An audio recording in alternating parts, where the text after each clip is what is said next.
back, everyone. Today we're going to be watching the second part of Oversimplified's World War II video. I think we've left off right after the conquest of France. So yeah, let's start. So what else is happening? Well, when I said Britain was all alone, that wasn't entirely true. Many Commonwealth nations and other Allied colonies had joined the war in Britain's support. They would play a key role throughout the war, particularly in the African and Italian campaigns. On the Axis side, Germany, Italy, and Japan signed the defensive tripartite pact, bringing their military alliance even closer together. The Soviet Union's war against Finland should have been an easy victory, but it became a humiliating struggle, and their military ineptitude was put on full display. In the end, they did force the Finns to sue for peace. Then, they continued their honorable campaign of pushing around much smaller countries by annexing the Baltic states and part of northern Romania. France's colonies in equatorial Africa were like, heck no, we aren't going to join the Germans, and they all pledged their allegiance to free France, except for Gabon, which had to be taken by military force. The Allies also tried to capture the strategic port of Dakar, but that ended in failure. Mussolini had seen Hitler's successes, and he thought now it was Italy's time to shine, so he tried to take British Somaliland, and that went pretty well. Then he tried to take Egypt, and that went less well. Then he tried to take Greece, and that went really badly. Churchill began referring to Italy as Europe's soft underbelly. Yeah, and that was pretty much the beginning of, a turn in the dynamic of the relationship between Hitler and Mussolini. Mussolini came to power, I think, 11 years before Hitler did, and Hitler did see Mussolini as somewhat of a role model and looked up to him, and Mussolini did somewhat dismiss him at in the beginning, especially in like 1934. And obviously, when Italy went on to sue for peace a few years later, Hitler would then invade Italy and put Mussolini in power again in his puppets, in his new Italian puppet state. So yeah, sort of the whole hierarchy, let's just call it, completely switched 180 degrees. And this was pretty much the beginning of that, since Germany was seeing some major successes in the war, and Italy was pretty much just starting to turn into somewhat of a liability at that point. He began favoring a military campaign from the south and started sending British troops to Greece.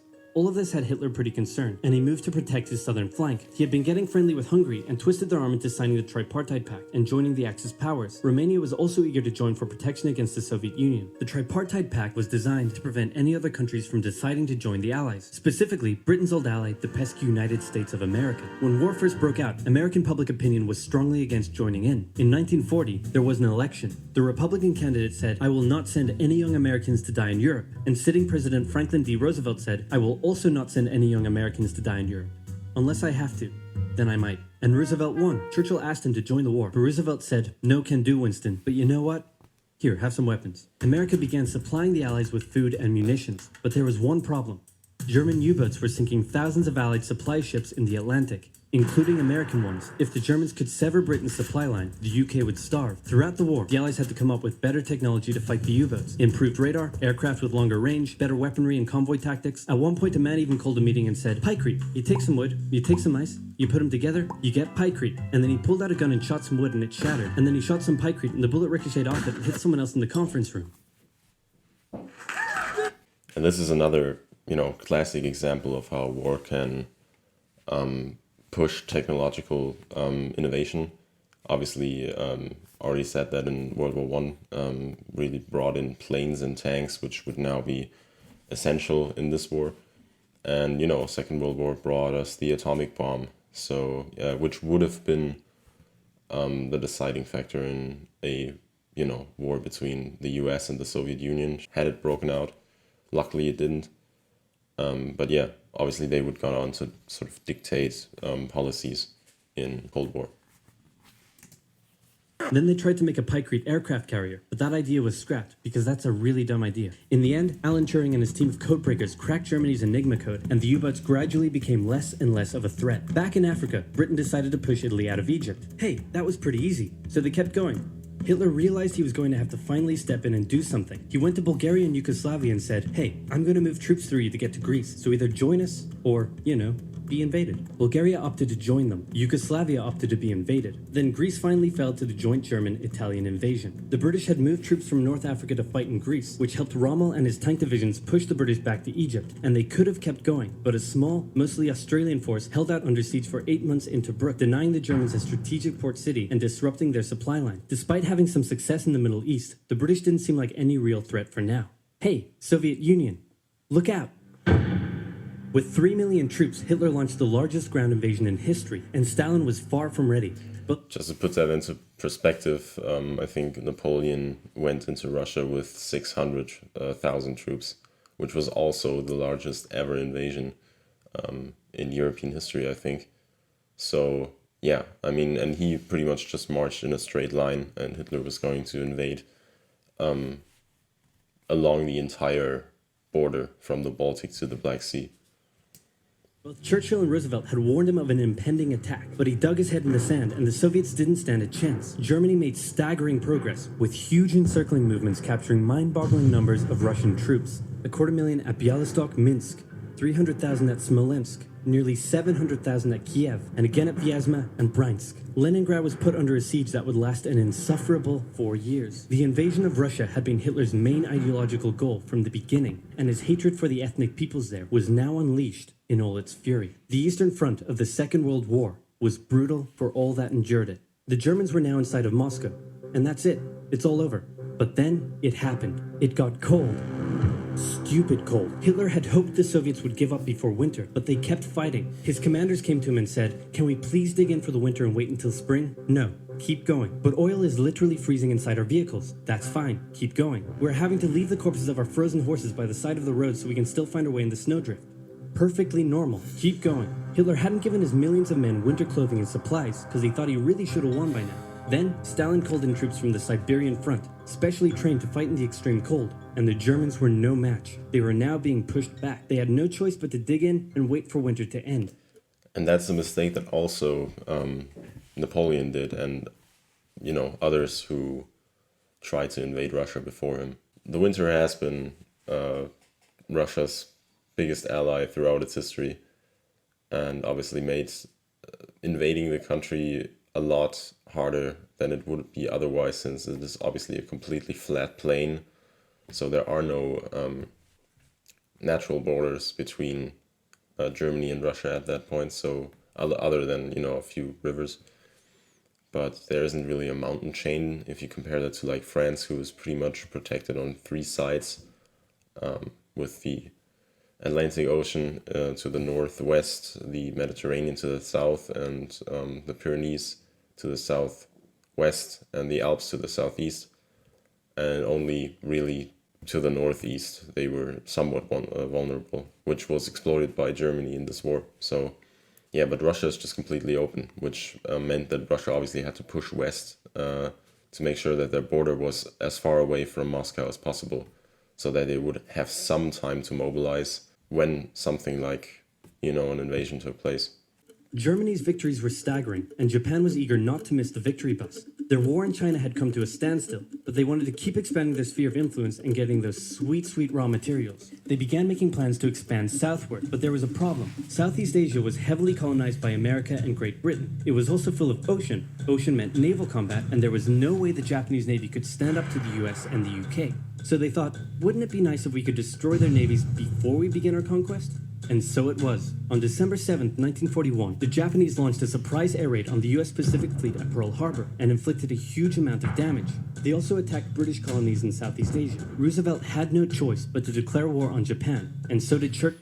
And I think that, I think there was a dispute between the army and the navy of Japan, who tried to figure out to try to decide whether they were going to attack the Soviet Union or the United States. And obviously the Navy won out at the end, apparently. And obviously that would bring the US into this war, or, pretty much made the decision for the US, more or less. And Hitler would go on to declare war on the US, which he didn't really have to, but he wanted to show, a sign of want to make a show of support, I guess, for the Japanese. but to declare war on Japan, and so did Churchill. Hitler then declared war on America, even though he totally didn't have to. The attack on Pearl Harbor seemed like a big Japanese victory, but they didn't attack any of the naval repair yards, fuel storage tanks, or the submarine base, meaning the Pacific Fleet would be up and running again pretty soon. In the meantime, though, the Japanese were able to begin their conquest. They took Guam, the Gilbert Islands, Wake Island, Hong Kong, and the Philippines. They forced Thailand to join them so they could march their troops through to Malaya. They swept through Singapore, North Borneo, the East Indies, New Guinea, the Solomons, and they were now threatening northern Australia and the borders of India. Japan's victory had been as staggering as the Germans, and it reinforced the Japanese idea that this was a divine war which they were destined to win. But their victories had been based on speed, not power, and power would eventually catch up with them. For now, though, in all occupied nations, the people suffered. Persecution, forced labor, harsh punishments for any who spoke out against their occupiers. In Europe, the Nazis were rounding up ethnic minorities and other unwanted groups and individuals. In particular, millions of Jewish people would suffer through the terrible events of the Holocaust.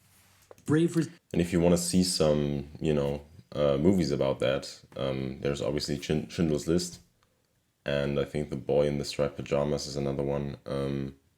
So, crimes against humanity that hadn't really been committed before on that scale.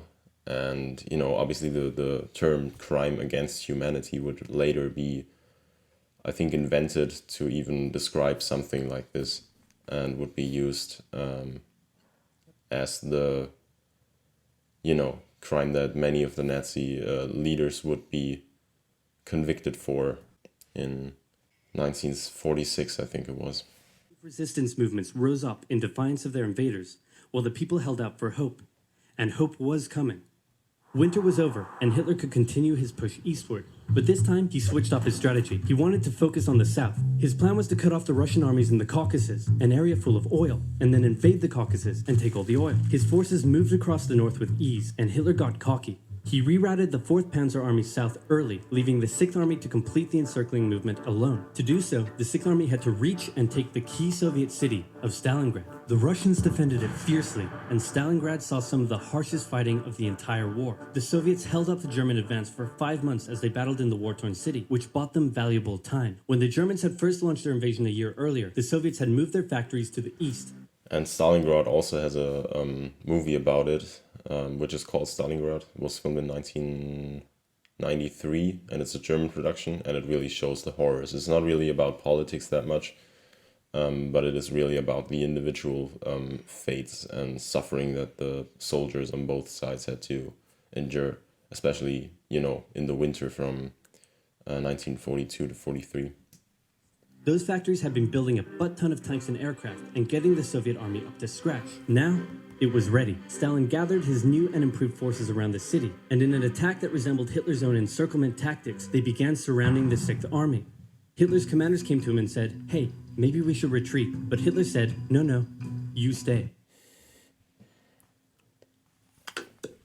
And that was another one of the times where Hitler didn't want to admit defeat. And it's something that you see a lot with dictators in war, that they don't want to let their armies retreat. I think Stalin even did that 1 or 2 years earlier, where he has implemented a policy of no step backwards, and that obviously led to the huge encirclement movements that we've seen earlier, in which one of his, it was his only son, I think, was captured by the Germans, who wanted to exchange him for some German generals that had been captured by the Soviets. And Stalin then went on to say that he doesn't exchange soldiers for generals. And that just shows how, this Eastern Front was not a place that you wanted to be at, since it was obviously led by two of the most evil men who ever, ran a country. The entire 6th Army was trapped and had to surrender. With complete air superiority, the Soviets started pushing westward. For Stalin, it was a resounding victory. For Hitler, an absolute catastrophe. Things also weren't looking too good for Hitler elsewhere. With America now in the... And I think in Stalingrad, a total of 1.9 million people died, which is the bloodiest battle in human history. Just to put that into perspective, there were 3 million people who died in the Napoleonic Wars. So 2/3 of that in one single battle over a few months. And it really just showed how these two countries would just throw their men at the front lines, not giving a single damn about what would happen to these soldiers. Allied bombing over German cities reached devastating levels. In Africa, the British had pushed Rommel back again. Then they were pushed back again, and finally, after a decisive battle at El Alamein, and with American and British troops arriving in the west, the Germans and Italians were squeezed out of Africa. Japan was also already seeing its rapid success being turned around. They attempted to take the island of Midway, but the US Navy was ready for the attack, and they sank Japan's carrier. Actually, they sank a lot of them. It was a battle from which the Japanese Navy would never recover. British, Indian, and Chinese troops held the line in the harsh jungle terrain of Burma, and the Japanese suffered losses in the Solomon Islands and New Guinea. They began to realize they were not invincible. With the Axis out of Africa, the Allies had to decide their next move. Churchill still wanted to attack from the south, while the Americans preferred a full sea invasion in northern France. All right, said the Americans, we'll do it your way. Allied forces successfully landed in Sicily and began moving north. They also carried out bombing raids over Rome. The thing was, many of the people in Sicily had relatives living in America, and they greeted the American troops quite warmly. With the war reaching home territory, most Italians just weren't that into it, and Mussolini was suddenly very unpopular. He was voted out by his own fascist Grand Council and was toppled from power. Italy immediately began negotiations for surrender. Hitler wasn't surprised and had already sent reinforcements southward. In an operation he ironically called Operation Axis, German troops quickly disarmed Italian troops in the north. The Allies continued fighting the Germans up through Italy, but then winter set in, meaning mud, and everything slowed to a halt. All right, said the Americans, let's do it our way as well. Germany had made itself a lot of enemies, and millions of Allied troops had been gathering in England as factories worked around the clock producing the war material needed for a super crazy massive the likes of which the world has never seen before invasion of Europe. The Germans knew an Allied invasion would come, but they didn't know where it would land. Thanks to Allied deception tactics, they thought there was a pretty good chance it would come at Calais, but the Allies were really going to land in Normandy because it was less fortified and the beaches were nicer. Under the careful planning of General Dwight D. Eisenhower, the invasion that had been long in the making was just about ready to go. Just one thing was preventing the launch: the British weather. For a short while, everyone sat around waiting for a decent day, and then it came. On the night of June 5th, over 1,000 bombers took off and raided coastline defenses, while paratroopers were dropped inland in a bit of a chaotic operation, tasked with sabotaging defenses and capturing key bridges to stop any German reinforcements from reaching the beaches. Early the next morning, the barrage came, as Allied ships fired a huge number of shells at the German fortifications, and then the landings. The Americans at Utah and Omaha, the British at Golden Sword, and the Canadians at Juneau. It was a tremendous struggle with a great loss of life, particularly at Omaha, but the Allied troops captured... Just look at this, you know? That's insane. And, in Saving Private Ryan, you can really see how insane that military operation was. Because if you see, look at those ships, you can see that a little door in the front of them facing the beach would be lowered. And as soon as that happened, they would just be hit with German artillery and machine gun fire and everything. So if you were one of the, few people who was in the front row of those boats, you were very likely to die. And that sacrifice is, incredible. But obviously the Allies knew that if they didn't, successfully land, then it was pretty likely that Europe was just going to be conquered by the Soviets at that point, because the war really was going in their favor.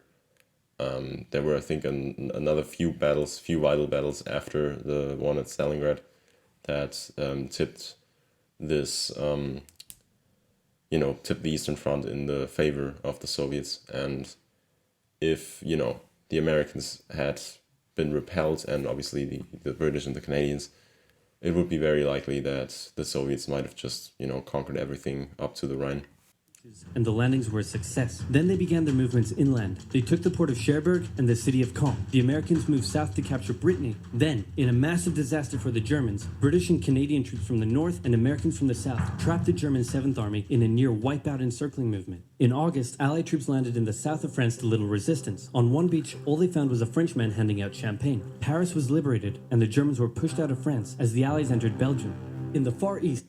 There was actually, I think there's a really famous picture of Charles de Gaulle, who was the leader of Free France during World War II, who took a picture in the same way that Hitler had done after he conquered France in 1940 to show that France was now free again. And I seen that in Paris when I was there a few years ago, and it's really incredible. The Allies started to push the Japanese out of Burma. as the Americans launched a two-pronged offensive in the Pacific. In the south, General MacArthur led the push to liberate the Philippines, while General Nimitz oversaw the brutal island-hopping campaign. American forces had to make hard-fought landing after hard-fought landing on fiercely defended small islands as they moved steadily towards the Japanese mainland. The Japanese believed that the greatest thing a person could do was to die in battle, and the most dishonorable act was to surrender. As a result, they fought ferociously to the very end, and the closer the Americans got to the mainland, the more ferocious the resistance became. In February 1945, the Americans captured the island of Iwo Jima, and an intense firebombing campaign of Japan's wooden cities began. The Allies suffered some setbacks trying to liberate the Netherlands, but they were making progress and were now threatening the industrial heartland. And obviously we are now at that point. You can see that Alsace-Lorraine has been taken by the Allies. I think Germany was in the same state that they were in 1918 in 1943. So Hitler really thought that they were still going to be able to turn this around. And there's a certain term that is being used in German, which is Endsieg, which means final victory, or not final victory, end victory, or victory in the end, that they were going to be able to turn this war around in the last second, which obviously doesn't really make any sense. But he thought, due to his sort of view of the Aryan race, that they were going to be superior to especially the Slavs in the East against the Soviet Union, and thought that they were going to be able to push this thing around. And it was only in late April of 1945 when reality started to kind of kick in. And that's obviously when he took his own life. Germany. Hitler's health, both mentally and physically, was rapidly deteriorating. Things were looking bad. And I think he was on a cocktail of drugs by the end of his life. And I think there were a few times where that really hurt the war effort of Germany. I think, for example, when the D-Day landings happened, Hitler was still sleeping, and his commanders were too scared to wake him up out of fear that he would, I don't know, execute them or something. And obviously, since he was the one that had to kind of make the decisions, or at least the important ones, they couldn't really do anything for a few hours, which really hurt them against the Americans. And I think you saw that as well with Stalin. When he died, he had purged doctors a few years before, and people were too scared to treat him. And when he had a heart attack or a stroke in his room, people didn't go in there for a few hours out of fear that he would retaliate against them, which led to help for him being too late. And it's something that you see a lot with dictators, that people are too scared to talk about ugly truths, like something like a war going against them, and not being willing to criticize them when it would help their cause. And he was desperate. He said, "We need to turn this thing around, and I have just the trick. Remember a few years back when we blitzkrieged through the Ardennes and trapped the Allied forces in Belgium? Well, I'm going to do the exact same thing. Again." He gathered his forces and tried to pound them through the Ardennes. He used up the remainder of Germany's strength and resources, and he managed to create quite a nice bulge. He also trapped some American forces in the Belgian town of Bastogne. The Germans sent the trapped Americans a message saying, "Surrender or be annihilated." When it was read out to the commanding officer, he said, "They want to surrender? No, sir, they want us to surrender." Nuts! And that's what they sent off as their official reply. General Patton's Third Army then managed to break the siege from the southwest, and the Germans were pushed back. Hitler's last-ditch attempt had failed, and what followed was a total collapse of the German forces. The Allies pushed into Germany from both sides. And if you want to see a movie about the warfare in late or in early 1945, you can check out the movie Fury, which really talks about the ugly side of war. And at that point, the Germans had started to deploy and enlist pretty much children. I think anybody above the age of 14 was going to be liable for war, even girls. And in Fury, there are a few scenes where you can see either children being hanged, where there's a sign in front of their body saying, "I am a coward and refuse to fight for the Germans," And there's another one where a woman is being hanged, and there's a sign that says, "I refuse to let my children fight." So this was really a desperate attempt at, this sort of weird thought that they were going to still be able to turn this war around, which obviously, was never going to happen, since the Soviets at that point had, I think, 6.5 million soldiers stationed from the Baltic to the Adriatic Sea. There's also a video online where they show every day in World War II with army sizes, and you could really just see how the Soviets had such an insane amount of soldiers that they were just never going to run out of men. And obviously Germany would at the end, since most of their best troops had already died at that point in Stalingrad or somewhere else. And they were really just putting anybody that had 2 legs and 2 arms into the army to still, defeat the Allies, which obviously wasn't going to happen. The Soviet Union took Warsaw and kept pushing to Berlin. In his bunker, Hitler realized all hope was lost. Berlin fell, and with it, Hitler's dreams of a great German empire. 2 of the Axis nations had been knocked out, 1 to go. The Americans began their assault on Okinawa, the last island before they would reach the Japanese mainland. The desperate Japanese fought hard, launching kamikaze attacks on the US ships. The citizens of Okinawa suffered through the terrible fighting, but in 2 months, the island was captured. The Allies now had to make a choice. Either continue the... And there were few people, I think, that were so indoctrinated by the Japanese military that they took their own life, jumping off of cliffs. And because they refused to, even civilians refused to surrender to the Americans, which obviously led to the decision to drop the atomic bombs, because they knew that if they tried to invade the Japanese mainland, they would encounter even fiercer resistance at that point. And didn't want to risk American soldiers' lives, because that would be probably what Vietnam would later become. And also, obviously, there would have been probably more civilian deaths in Japan than those that were killed by the atomic bombs, which were about 120,000, I think, which is still insane. But yeah, since Japan was not going to surrender, and the Allies would not accept anything else than unconditional surrender, that was the decision that they made.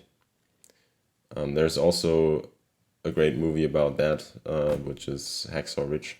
It doesn't really talk about the politics, but how, the Battle of, I think it was Okinawa, but I'm not too sure. Struggle up the Japanese mainland, or they could try to coerce the Japanese into surrendering now. In July, the first successful atomic bomb test took place in New Mexico, and the destructive weapon was ready for use. America and the UK were also seeing the Soviet Union not so much liberating as occupying its captured territories, and so they wanted to put on a show of force. On August 6th, the A-bomb fell on Hiroshima. Then, on the 9th, Nagasaki. The cities were reduced to rubble, and for the people living there, it was a terrible fate. But for the Allies, it achieved their main aim. In September, the Emperor announced Japan's surrender, saying the war situation has developed not necessarily to Japan's advantage. Obviously, still trying to save face in a way. But yeah, they knew that the next atomic bomb would be dropped onto Tokyo, or, whatever city that the Emperor was in. And that made the generals try to admit defeat. And many of them who did sign the treaty would go on to take their own lives out of shame. And I think Hideki Tojo tried to, but, didn't really manage to hit as hard when he shot himself. And so he would later be hanged for war crimes. And yeah, the situation in Europe, obviously, Stalin was now trying to make sure that the Soviet Union was never going to be invaded again at any point, and that's why he created a bunch of puppet states, including East Germany, which would obviously only be reunited with the West nearly 50 years later. But he's going to talk about that in his Cold War video. And yeah, there was even, I think, a plan that was made for an Allied invasion of the Soviet puppet states called Operation Unthinkable, but they eventually decided not to do it because it would just, kill another 50 million people. So yeah, the Cold War was, set in stage for the next few decades. After 6 years, war was finally over. The Allies occupied Japan for 8 years. The Emperor was allowed to keep his position, but General MacArthur made sure this picture was printed in the Japanese press to display to the Japanese people that their Emperor was not the divine, powerful being they had believed. Germany was divided between America, the UK, France, and the Soviet Union. In 1949, the Allied sectors were united into West Germany. The Second World War had been more terrible and destructive than the first. In its aftermath, two major superpowers with two very different ideologies had come out victorious, and the tension between the two of them would create a new kind of war. A very, very cold one. And you can see with this map how Europe had changed compared to 50 years before. And Europe was no longer, in the position that they were in the beginning of the 20th century, when they controlled pretty much the entire world, except a few countries like Iran, Afghanistan, Thailand, I think, and Japan were one of the few pretty much independent countries. Or at least, if you don't count all the American countries, which obviously were former colonies of Europe. So yeah, obviously now, if there was going to be another war between the West and the East, there would be atomic weapons, which made sure that that didn't happen. And yeah, I think the next video of his would be the Cold War, which I'm going to watch next probably. So yeah, that was my reaction. Comment, like, subscribe, and yeah, thank you guys for watching, and take care.